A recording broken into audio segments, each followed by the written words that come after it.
السلام علیکم ورحمۃ اللہ وبرکاتہ۔ جمعہ کی نماز میں خطیب نے دعا کی اہمیت اور دعا کی حقیقت پر خطبہ دیا۔ نبی کریم صلی اللہ علیہ وسلم کی متعدد حدیثیں پڑھیں اور قرآن کی آیتیں پڑھیں۔ قرآن کی آیت پیش کی، ادعونی استجب لکم، مجھ سے مانگا کرو، مجھے پکارا کرو، میں تمہاری پکار سنوں گا۔ خطیب نے ایک حدیث پڑھی،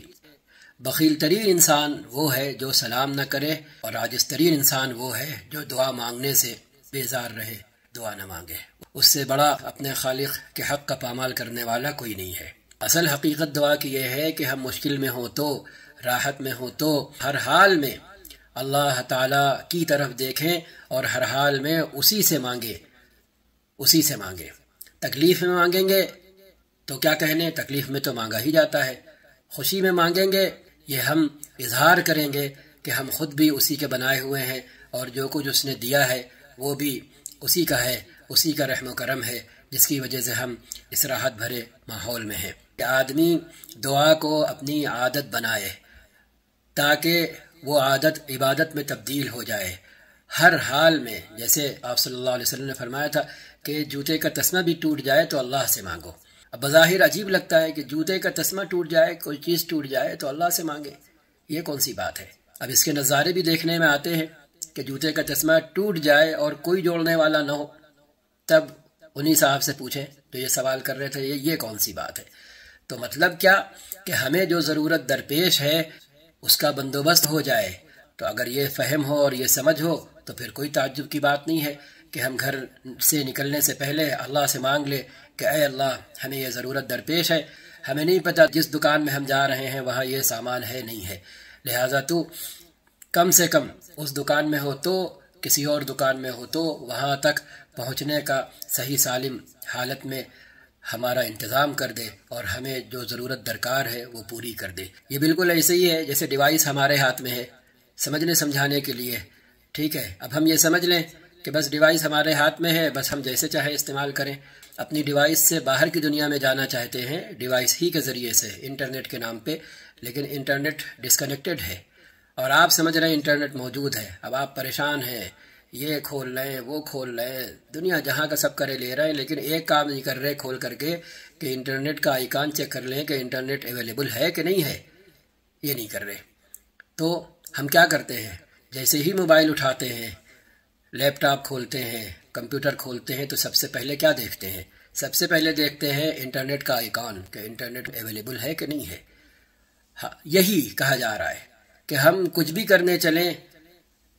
تو اس کچھ کے لیے سب سے پہلے اپنے اللہ سے اپنا رابطہ کر لیں کہ اللہ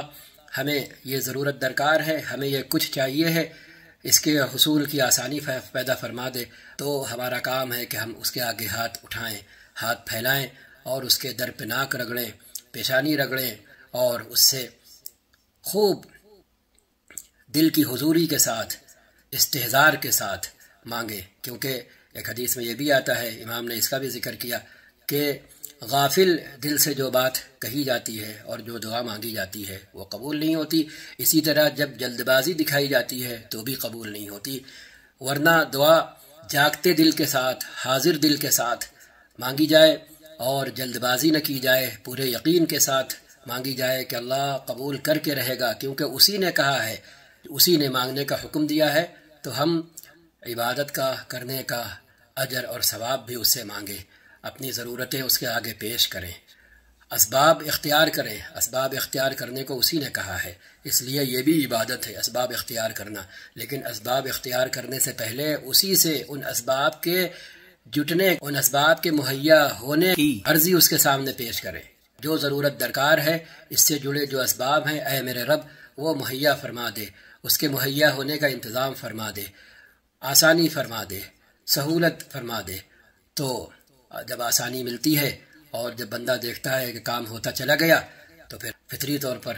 انسان کا تعلق اور مضبوط ہوتا ہے اور وہ مزید اپنے رب کی طرف اور دعا کی طرف لپکتا ہے۔ تو پھر اسی کا نام ایمان ہے۔ اور جب کسی انسان کو، کسی ایمان والے کو، کسی مسلمان کو جب ایمان اپنی آنکھ سے دکھ جاتا ہے اور جب اس ایمان کی حقیقت اس کی آپ بیتی بننا شروع ہو جاتی ہے تو بس پھر یہیں سے وہ اپنے رب کی طرف لپکنا شروع ہو جاتا ہے، بڑھنا شروع ہو جاتا ہے۔ پھر دنیا کی کوئی طاقت اس کو اس سے ہٹا نہیں سکتی۔ وہ کاٹ دیا جائے، مار دیا جائے، ٹکڑے ٹکڑے کر دیا جائیں، لیکن اس کی زبان سے پھر احد احد احد احد احد احد ہی نکلتا ہے، جیسا کہ ہم نے دیکھا ہے قرن اول میں اصحاب رسول رضوان اللہ تعالی علیہم اجمعین کی حیات کے اندر، ان کی زندگی کے اندر، کہ ان کو جلتی ریت پر ڈالا گیا، لٹایا گیا، گھسیٹا گیا، لیکن ان کو ایمان کی حقیقت نصیب ہو چکی تھی، ان کی آپ بیتی بن چکی تھی۔ اور جب کوئی چیز کسی کی آپ بیتی بن جاتی ہے تو پھر پوری دنیا مل کر بھی اس چیز سے اسے ہٹا نہیں پاتی ہے۔ کسی کو تعلق ہو جائے کسی سے تو وہ تعلق کوئی ختم نہیں کر پاتا، کسی کو نفرت اور دشمنی ہو جائے کسی سے تو وہ نفرت اور دشمنی سب مل کر ختم نہیں کر پاتے، پھر کوئی چیز اثر انداز نہیں ہوتی۔ کہا جاتا ہے جب لیلا کا انتقال ہوا تو مجنوں کو بتایا نہیں گیا، ایسے قبرستان میں دفن کیا گیا جہاں ایک ساتھ کئی قبریں تازہ تھیں، اب چاہے بنائی گئی ہوں لیلا کی قبر چھپانے کے لیے یا یہ کہ اتفاقاً ایک ساتھ کئی جنازے ہوں۔ جب وہ آیا تو وہ ایک ایک قبر پہ سر رکھ کر کے گھنٹوں بیٹھا رہتا، لیکن جب وہ لیلا کی قبر پر آیا اور اس نے سر رکھا تو پھر وہ ایسا بیٹھا کہ پھر وہ اس قبر سے اٹھ نہیں پایا۔ تو یہ ہوتا ہے تعلق، اور یہ تعلق وہ ہوتا ہے جو انسان کی ذات سے ہوتا ہے، اس کے جسم سے نہیں ہوتا ہے، اس کی روح سے ہوتا ہے، تب وہ محبت کہلاتی ہے۔ جب ہم دعا مانگیں گے، دعا مانگیں گے، دعا مانگیں گے، خوشی میں بھی اور دکھ اور تکلیف میں بھی، تو ہمارا اپنے رب سے رشتہ مضبوط ہوگا،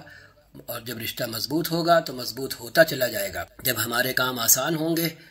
تو ہم دیکھیں گے، جب اچانک کچھ ایسا ہوگا کہ آپ اس سے پہلے ویسا سوچ بھی نہیں رہے ہوں گے، اور اس کے بعد آپ کے دعا مانگنے کے بعد کچھ ایسا ہوگا کہ بس آپ ششدر کھڑے رہ جائیں گے، اور اس کے بعد پھر آپ کا ذہن اپنے رب کی طرف متوجہ ہوگا کہ اے رب یہ تو ہے، یہ تو نے کیا ہے، یہ تیری ذات ہے۔ تو اس کے بعد بندہ اپنے رب کا ہو جاتا ہے، رب کا ہوتا چلا جاتا ہے، پھر اسے دنیا کی کوئی طاقت اپنے رب سے نہ ہٹا سکتی ہے، نہ جدا کر سکتی ہے، نہ کاٹ سکتی ہے۔ آج ہم سب دور بیٹھے اس خوش نصیب اور بابرکت خطے میں رہنے والوں کے لیے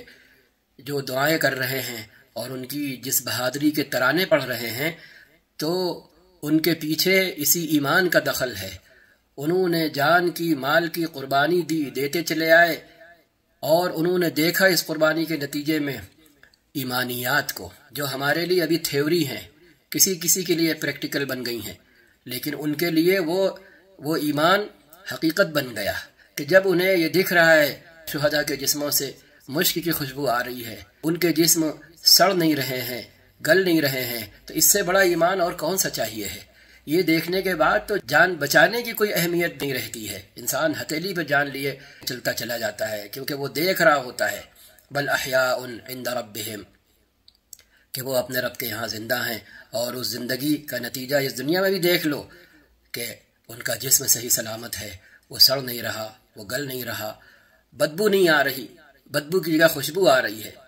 یہ ہے حقیقت۔ تو ہم کوشش کریں گے تو ہمیں بھی یہ چیزیں ملیں گی اپنے ماحول میں اور اپنی جگہ میں رہ کر کے۔ ہم جہاں پہ ہیں براہ راست جو ذمہ داریاں ہم سے جڑی ہیں، ہم انہیں ادا کرنے کے پابند ہیں، انہی کا ہم سے سوال ہوگا، اور دور رہتے ہوئے ہم جو کچھ احساس سے، دعا سے، سوچ سے، فکر سے، مال سے جو کچھ کر سکتے ہیں وہ ہم کر سکتے ہیں، اور اللہ تعالی ہمیں اس کا بدلہ دے گا۔ بس اللہ تعالی ہمیں دعا کی اہمیت عطا فرمائے، نصیب فرمائے، دعا کرنے والا بنائے، اپنے آگے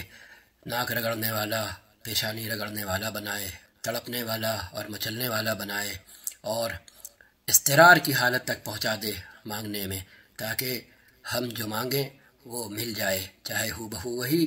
چاہے آخرت میں جمع ہونے کی صورت میں، یا آنے والی تکلیف اور مصیبت دور ہونے کی صورت میں۔ والسلام علیکم ورحمۃ اللہ وبرکاتہ۔